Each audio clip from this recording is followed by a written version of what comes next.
E temos mais perguntas para o pesquisador da Fiocruz, Carlos Machado. Vamos girar. Agora é o momento de seguir para Fortaleza, onde está Carla Soraya, da TV Ceará.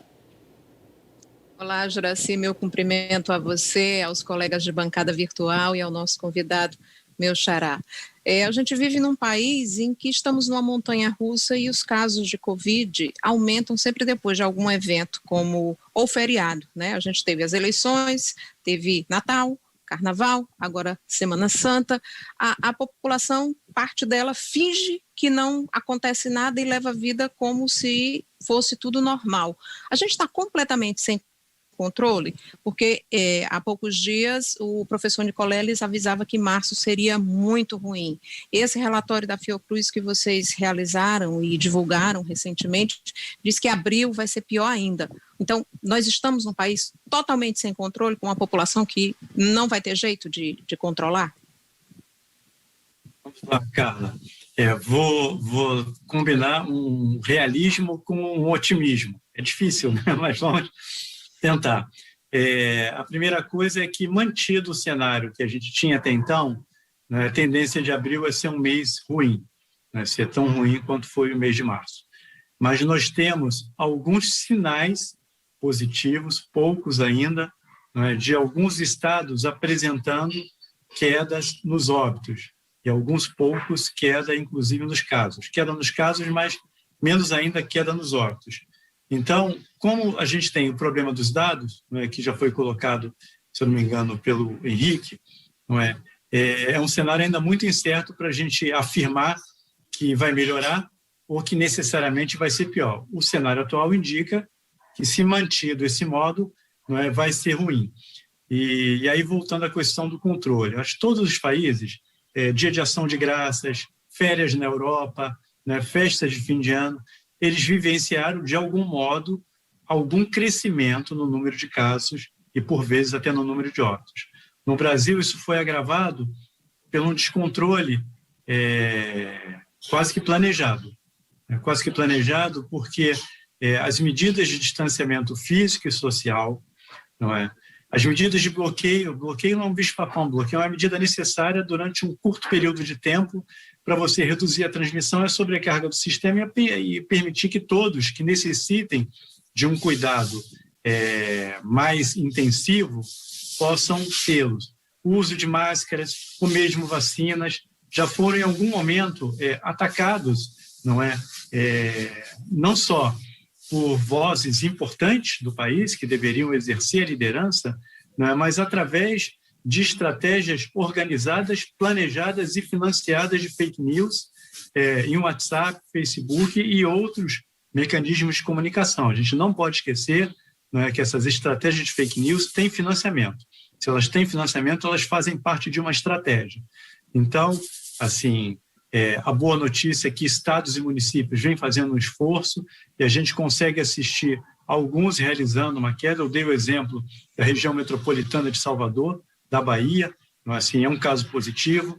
A gente tem São Paulo numa crise tremenda, o estado, mas tem o exemplo de Araraquara também, que é um exemplo bastante positivo. Então, nós temos prefeitos e governadores atuando, mas tivemos uma estratégia ativa investindo no descontrole. Isso é grave, isso é muito sério. O Marcos Vital trouxe aqui uma questão importante, que nós chegamos nesta semana ao recorde de 4.000 mortes, só que hoje nós batemos um novo recorde, 4.249 mortes nas últimas 24 horas. É um registro do Ministério da Saúde. São números importantes para que a gente entenda a gravidade da doença, também para que as autoridades possam tomar decisões no enfrentamento à Covid-19. Mas temos que lembrar que por trás de cada número tem uma vida que se foi por conta da Covid-19, uma pessoa que deixa ali pai, mãe, filhos, parentes, amigos, famílias em luto por conta dessa terrível doença. E vamos falar novamente com Carla Soraya, da TV Ceará. Temos mais perguntas. Esses números continuam nos assustando e eu gostaria até de uma perspectiva mais positiva por parte do nosso entrevistado, porque ontem, quarta-feira, nós tivemos o anúncio de que o IFA, que é o insumo necessário para a produção da vacina aqui no Brasil, vai demorar, vai atrasar. se isso comprometer a vacinação das pessoas, quem deveria tomar a vacina com 1 mês de diferença, se tomar com 1 mês e 15 dias, com 2 meses, né? Isso pode tornar o vírus mais forte, a gente pode perder tudo o que foi conquistado com a vacinação que a gente teve até o momento?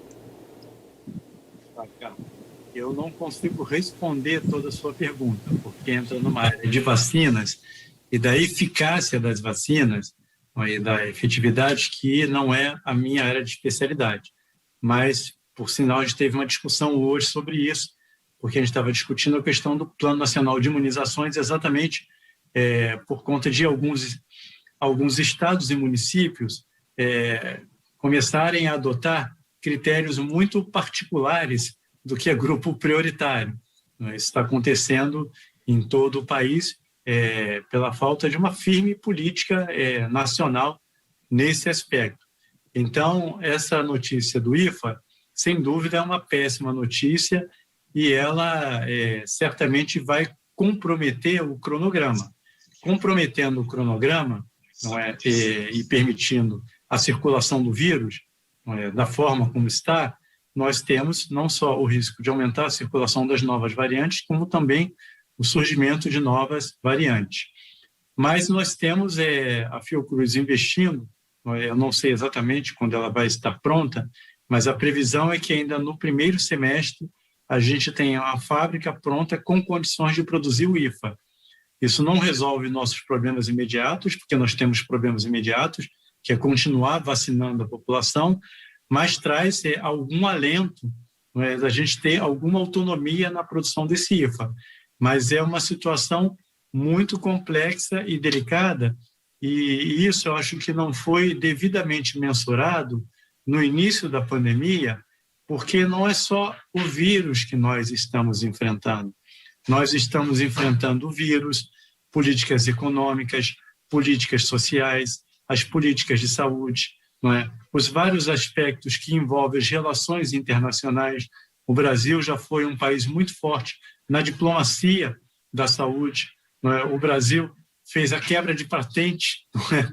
Para medicamentos, para a AIDS, ou seja, o Brasil já foi um país extremamente ativo e reconhecido internacionalmente, não é? O Brasil perdeu muito espaço no cenário político internacional, no cenário econômico internacional, e nós todos estamos sofrendo essas consequências, e obviamente essas consequências afetam, entre outras coisas, a disponibilidade do IFA e de vacinas, quando a gente mais precisaria ter as mesmas.